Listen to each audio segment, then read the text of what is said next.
बघ काय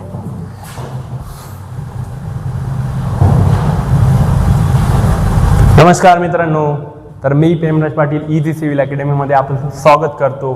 तर आज आपण सॉम हा सब्जेक्ट स्टार्ट केलेला आहे आणि याच्यात आपण युनिट 2 हे स्टार्ट केलेलं. युनिट 2 का मित्रांनो, कारण मागच्या लेक्चरमध्ये तुम्हाला सांगितलं की मोमेंट ऑफ इनर्शिया जे आहे बरोबर का, जे युनिट आहे ते याच्यावरती डिपेंड आहे किंवा बाकीच्या युनिट्सवरती डिपेंड आहे. हे खूप बेसिक युनिट आहे मित्रांनो, काय खूप बेसिक युनिट आहे, म्हणून हे युनिट शिकलेलं कधी पण बेटर राहणार आहे. म्हणून आपण युनिट 2 स्टार्ट करून नंतर आपण हळूहळू प्रत्येक युनिटवरती जाणार आहेत. ओके, तर चला आजपासून आपण हे युनिट स्टार्ट करू. ओके मित्रांनो, तर कुठलं युनिट हे simple stresses, strains and elastic constant. Okay बरोबर, तर काय स्ट्रेसेस, स्ट्रेन्स, इलॅस्टिक कॉन्स्टंट काय आहे? अवघड वाटायला लागलाय ना, खूप ताण यायला लागलाय ना. हेच आहे काय स्ट्रेस, बरोबर का. स्ट्रेस, ताण येतोय का डोक्याला? असले सब्जेक्ट आले का ताण येतो, फिक्स येतो. आपल्या लाईफमध्ये कसं आहे माहिती आहे का, बऱ्याच लोकांना ताण आहे. कोणाला जॉबचा, कोणाला त्याचा, कोणाला तिचा, कोणाला आता बऱ्याच गोष्टी असतात बरं का, त्याच्यामुळे ताण येतो. मग तेच आहे हे स्ट्रेस. पण हे ते लाईफचं स्ट्रेस वेगळं, हे मटेरियलचं स्ट्रेस वेगळं. म्हणून एक लक्षात ठेवा, स्ट्रेससाठी पहिले आपण काय करू, ह्या टॉपिकवरती जाण्याच्या अगोदर आपण ह्या गोष्टी बघू. काय गोष्टी की कुठला सिलेबस आपल्याला ह्या युनिटमध्ये बघायचं. तर काय elastic body, stresses, strains, types of stresses, types of strain, Hooke's law, Poisson's law, Young's modulus. Shear घाबरू नका, अजिबात घाबरू नका मित्रांनो. हे एक 1 बाय 1 आपण प्रॉपर कव्हर करणार आहे. तुम्ही विश्वास ठेवा फक्त. कुठं आलेत तुम्ही, इझी सिव्हिल अकॅडमीमध्ये आलेत म्हटल्यावर तुम्हाला क्वालिटी कंटेंट भेटणार. तुमची पीपीटीमध्ये बघा, पीपीटीमध्ये प्रॉपर तुम्हाला एक दिसत असेल अलाइनमेंट वगैरे.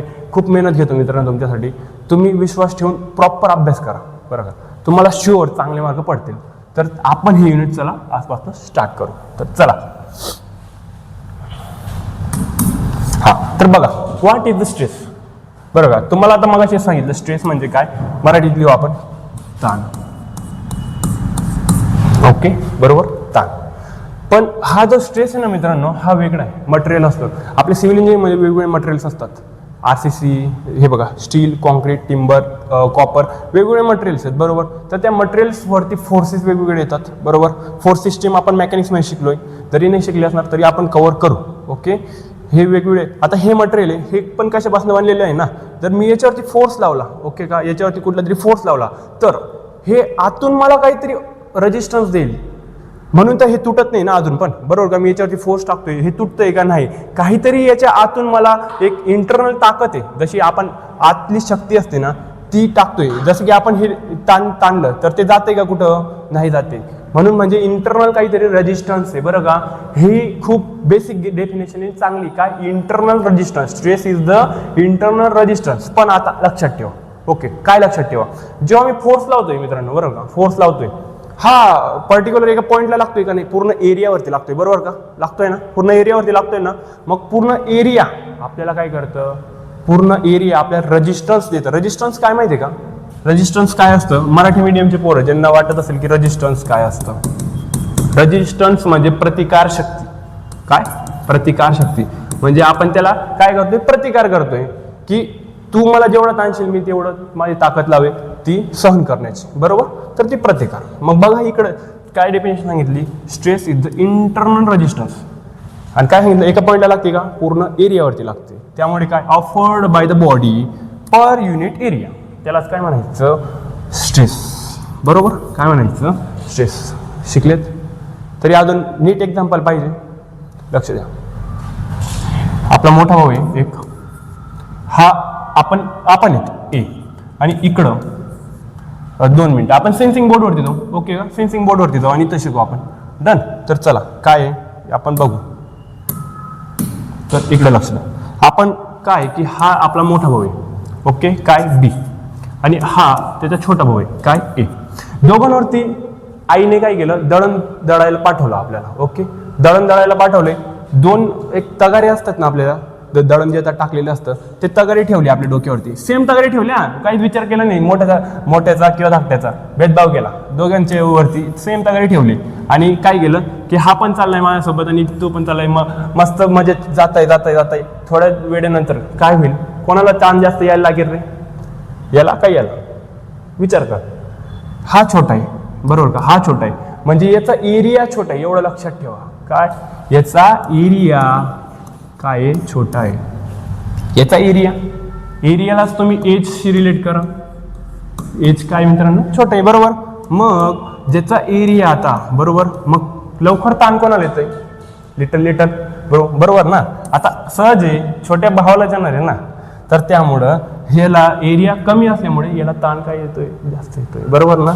म्हणून स्ट्रेस काय झाली आहे आपली, काय झाली, वाढली, बरोबर. आणि याला हा तर चिल आहे, याला काही घेणं नाही. याला म्हणत असेल 1 किलोमीटर काय तुम्ही 5 किलोमीटर चालले तरी आपलं चालतंय. म्हणून याची स्ट्रेस काय रे मित्रांनो, याची स्ट्रेस काय होणार आहे, कमी होणार आहे, बरोबर. पण आता विचार करा, आता आईने काय केलं, विचार केला नाही का, माझा छोटं बाळ आहे, याला काय करेल मी, याला एवढी नको रे यार, याला एवढी नाही देणार मी, बरं का. याला मी थोडीशी छोटीशी काय देते, तगारी देते, घेऊन जा, बरं का. मग काय होईल, याला स्ट्रेस कमी, काय होईल आता, याचा स्ट्रेस कमी होईल. आणि याचा आता वाढेल की अरे यार त्याला कमी दिलंय, मला जास्त दिलंय, बरोबर ना. हे स्ट्रेसचे सगळे म्हणून हे स्ट्रेस आहे. म्हणून स्ट्रेस म्हणजे काय मित्रांनो, हे बघा इकडे लक्ष द्या. स्ट्रेस काय असतो, internal resistance offered by the body per unit area. म्हणजे युनिट एरिया मार्फत जे इंटरनल रेजिस्टन्स ऑफर केलं जातं ना, त्याला स्ट्रेस म्हणायचं. त्याचा फॉर्म्युला काय असतो, फोर्स अपॉन एरिया. जसं मी तुम्हाला काय सांगितलं की जसा एरिया वाढतोय ना, तशी स्ट्रेस काय होते मित्रांनो, कमी होते. म्हणजे आपण जर एरिया वाढवला तर स्ट्रेस काय होईल, कमी होईल. म्हणजे इनव्हर्सली प्रपोर्शनल रिलेशन आहे त्यांचं दोघांचं, असं हे त्यांचं रिलेशन. आणि आता फोर्स, जसं की तुम्हाला सांगितलं की फोर्स काय केलं होतं आता याच्यात, नंतर आईने काय केलं, याला छोटंच दिलं, याला मोठं दिलं. म्हणून ज्याचा फोर्स जास्त राहील त्याच्यावरती स्ट्रेस काय येणार आहे मित्रांनो, जास्त येणार. हेच त्याच्यातलं लॉजिक आहे. काय, फोर्स वाढला स्ट्रेस वाढला, एरिया वाढला स्ट्रेस कमी झाला, बरोबर. हे त्याचं डेफिनेशन पण आहे. तुम्ही स्ट्रेसची डेफिनेशन सेकंड पण लिहू शकतात. काय लिहू शकतात, काही लिहू शकतात, काय लिहू शकतात बघा, की स्ट्रेस काय, stress is the ratio of, काय is the ratio of force per unit area. Okay मित्रांनो, काय स्ट्रेस, त्याचा फॉर्म्युला लिहून टाकू लागेल इकडं, is equal to force upon area. समजलं.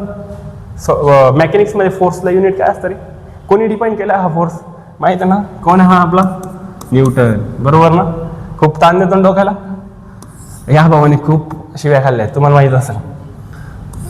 आणि पुढचा काय, एरिया. एरिया कशात मोजतो मेनली आपण, mm², सेंटीमीटर² किंवा मीटर², बरोबर. म्हणून mm², न्यूटन पर mm². डन. तर याला आपण सेकंड एक नाव म्हणतो, बरं का. हे याचं काय युनिट आहे, कशाचं युनिट आहे, स्ट्रेसचं युनिट आहे, बरोबर. कशाचं, स्ट्रेसचं युनिट न्यूटन. याला सेकंड नाव काय असतं माहिती आहे का मित्रांनो, काय असतो, हे आपण MPa मध्ये पण मोजतो, MPa. याला आपण MPa पण म्हणतो. MPa म्हणजे मेगा पास्कल. डन. काय, मेगा पास्कल. बघून घे प्रत्येक गोष्टी. हे काय, एक काम करत जा, प्रत्येक गोष्ट नोट करत जा. फक्त आपण तर आपल्या नोट्स प्रोव्हाइड करणार आहे, पण तुम्ही जे नोट्स काढाल ना ते बेस्टच राहतील. म्हणून तुम्ही प्रत्येक गोष्ट नोट्स करत चला. काय, MPa म्हणजे काय, मेगा पास्कल. डन. समजलं का रे. स्ट्रेस काय असते, stress is the internal resistance offered by the body per unit area. Okay. जरी ते थोडं डोक्याला थांबून वाटर राहिले ते डेफिनेशन, दुसरी डेफिनेशन घ्या. काय, stress is the ratio of force upon area. Unit काय, न्यूटन पर mm². डन. त्याला आपण काय म्हणतो, MPa, mega pascal. Okay. Done. ठीक. चला मग आपण काय करू, आपल्या PPT कडे जाऊ. बघा की पॉइंट्स, डेफिनेशन, की पॉइंट्स, हेच आपलं सक्सेस राहणार आहे मित्रांनो. जे आम्ही सांगतोय ना परत हेच त्या गोष्टी आहेत. आणि ह्या तुम्हाला आपल्या कोर्समध्ये थ्रूआउट भेटतील, बरं का. तर आम्ही तेवढी मेहनत तुमच्यावरती घेऊ, तुम्ही फक्त तेवढी मेहनत घ्या. ओके ना मित्रांनो. तर चला, काय की पॉइंट्स काय, की कॉज बाय एक्सटर्नल फोर्स. हे कशामुळे होतं रे, बाहेरून येणाऱ्या फोर्समुळे होतं, बरं का. काय होतं, आईने ओझं दिलं होतं ना आपल्यावरती, ते आपण निर्माण केलं का नाही ना, आईने दिलं ना ओझं, एक्सटर्नल ओझं. एक्सटर्नल फोर्स काय, कॉज बाय एक्सटर्नल फोर्स काय करतं ते, कशावरती ऍक्ट होतं, एरियावरती. तुम्हाला काय म्हणलं, एका पॉईंटवरती होतं का, नाही. कशावरती होतं, एरियावरती. त्यानंतर काय ते इंटरनल रेजिस्टन्स आहे. रेजिस्टन्स काय सांगितलं, प्रतिकार शक्ती. इंटरनल म्हणजे आतून येणारी प्रतिकार शक्ती, बरोबर समजलं. काय internal resistance offered by the body. आणि काय काय करतं ते, keeps the body in equilibrium.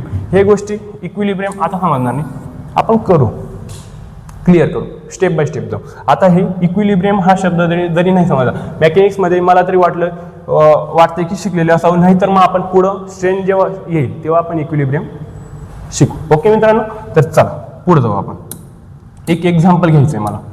काय घ्यायचं एक्झाम्पल, एक बघा तुम्ही हे नोट डाऊन केलं. ओके चल, तर काय एक्झाम्पल काय माझं, ही एक बॉडी बरोबर, याला मी खालून फोर्स लावला, वरतून फोर्स लावला. कॉलम बघितलाय का तुम्ही, कॉलम बघितलाय. व्हर्टिकल मेंबर जो असतो बिल्डिंगचा तो काय असतो, कॉलम.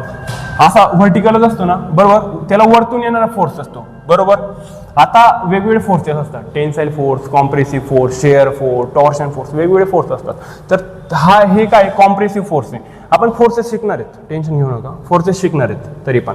तर आता जेव्हा याला मी फोर्स लावतो ना, त्याच्यात काय होतं रे, याच्यात कॉन्क्रीट भरलेलं असतं, बरोबर. कॉन्क्रीट टेक्नॉलॉजी विषय शिकले नाहीत का तुम्ही, लवकरात लवकर आपल्या बॅचेस लॉन्च झालेले आहेत. कॉन्क्रीट टेक्नॉलॉजीचं पण लेक्चर बघा, चांगले फॅकल्टीज आपल्याकडे आहेत बरं का, तुम्ही ते लेक्चर बघा. तर कॉन्क्रीटने भरलेला आहे, बरोबर. तर हा कॉन्क्रीट जेव्हा काय करतं की इथून जो फोर्स येतो ना, हे इंटरनल रेजिस्टन्स प्रोव्हाइड करतं. काय करतो मित्रांनो, इंटरनली काय केलं तर रेजिस्टन्स प्रोव्हाइड, फेल होतं का नाही, मग याच्यात स्ट्रेस वाढते. जसं जसं मी आता हा फोर्स वाढवेल, फोर्स 1 होता 2 झाला, आता काय झालं 3 झाला, काय होईल रे, स्ट्रेस काय होईल, काय होईल, वाढेल, बरं का. काय होतं इथं इंटरनली काय होतं, त्याच्या मटेरियलच्या आतच काय होतं, एक स्ट्रेस ही वाढत वाढत जाते जसे जसे फोर्स मी वाढवायला लागलो. आता सेकंड काय केलं मी, या कॉलमलाच काय केलं मी, बडा बना दिया. आप काय करा, बडा बना दिया, इसका एरिया बडा दिया. तो काय करणार, एक फोर्स लावला, काय फरक पडणार आहे का याला, नाही पडणार. तर मी काय केलं, फोर्स वाढवले, परत परत परत परत परत परत वाढवले, तरी काही फरक पडणार नाही. एरिया वाढवला तर स्ट्रेस काय होते, कमी होते. हे लक्षात ठेवा तुम्ही बरं का. हे रिलेशन का मी सांगतोय, कारण हे खूप महत्त्वाचं रिलेशन आहे बरं का पोरांनो, खूप महत्त्वाचं रिलेशन आहे. तर चला बघा पुढं, स्ट्रेस आणि स्ट्रेन आपण पुढे शिकणार आहेत. स्ट्रेस आपण आताच शिकलो, तर त्याचा यूज कुठं होतं रे, आपण जे बिल्डिंग्स, जे डॅम्स, जे ब्रिजेस, जे मेट्रो टनल्स हे जे बनवतो ना, याच्यात वेगवेगळे फोर्सेस ॲक्ट होतात. ही सिव्हिल इंजिनिअरिंग जी आहे ना, सिव्हिल असो किंवा अदर एनी इंजिनिअरिंग असो, आपलं मेकॅनिकल कॉम्प्युटरसारखं काम नाही भाऊ की ज्याच्यात कोडिंग केली, आपल्यात फोर्सेसची काम करतात सगळे बरं का. वेगवेगळी बिल्डिंग्स आहेत, डॅम्स आहेत, ब्रिजेस आहेत, त्यांच्यावर मोठे मोठे मोठे मोठे फोर्स येतात बरं का. आणि ते फोर्सचा जो स्टडी करतो ना आपण, तो एखाद्या मटेरियलवरती लावतो तो फोर्स. मग ते मटेरियल जे आतून काहीतरी रेजिस्टन्स देतं ना, ते स्ट्रेस आपल्याला शिकाव्या लागतात. Any things in the world जी सिव्हिल इंजिनिअर मार्फत बनवली जाते त्याच्यामध्ये स्ट्रेस येते. जेव्हा फोर्स आला, स्ट्रेस आली. ओके, तर काय की कुठं कुठे यूज होईल, बिल्डिंग्स. ओके, बिल्डिंग्स म्हणजे सिव्हिल इंजिनिअरिंग जे जिथून स्टार्ट होते, ब्रिज, स्टील स्ट्रक्चर्स, मोठे मोठे स्टील स्ट्रक्चर, शेड, गोडाऊन्स बघितलेत, त्याच्यात पण रेल्वे, ब्रिजेस, मशीन. जेव्हा तुम्हाला क्वेश्चन येईल ना मित्रांनो, काय की युजेस और ॲप्लिकेशन ऑफ द स्ट्रेस, हे तुमचे काय एक्झाम्पल्स. का करायचं आपण स्टडी स्ट्रेसचा, कारण हे जे गोष्टी बनवतो ना आपण, या गोष्टी तर डिझाईन करण्यासाठी स्ट्रेस अगोदर शिकावा लागतो. सॉममध्ये खूप बेसिक गोष्ट म्हणजे स्ट्रेस, लक्षातच ठेवून घ्या. आणि एवढं लक्षात ठेवा की स्ट्रेस जे आहे ना, त्याचा भाऊ आहे एक, कोण, स्ट्रेन. जेव्हा जेव्हा तुम्ही याला त्रास द्याल तेव्हा तेव्हा याच्या मनात दुखल आणि हा काहीतरी करल बरं का, काहीतरी करल. जिथं जिथं स्ट्रेस आला रे आला, तिथं तिथं स्ट्रेन येणारच. फक्त रिजिड बॉडी, काय रिजिड बॉडी हे त्याचं काय एक एक्सेप्शन आहे की रिजिड बॉडी डिफॉर्म होत नाही. काय की एक रिजिड बॉडी ही आयडियल कंडिशन आहे आता सध्या. रिजिड बॉडीसारखं काही राहत नाही, पण आपण हे एक काय करतो, अजम्पशन मानून चालतो. म्हणून काय की रिजिड बॉडी जी आहे ना बरं का, ते एक्सेप्शन आहे, त्याच्यात स्ट्रेन येत नाही, त्याच्यावरती स्ट्रेस टाकत गेलो ना आपण. पण सिव्हिल इंजिनिअरिंगमध्ये कुठलाही मटेरियल ज्याच्यात स्ट्रेस येतो त्याच्यात स्ट्रेन येतो. म्हणून तुम्ही जेव्हा जेव्हा याला त्रास द्याल तेव्हा तेव्हा त्याचा भाऊ त्याला वाचवायला येईल. स्ट्रेन म्हणजे काय, आपण हे शिकणार आहेत. ओके, तर आज आपण स्ट्रेस शिकलो, पुढच्या लेक्चरमध्ये आपण स्ट्रेन शिकलो. ओके का मित्रांनो. तर आजसाठी एवढंच.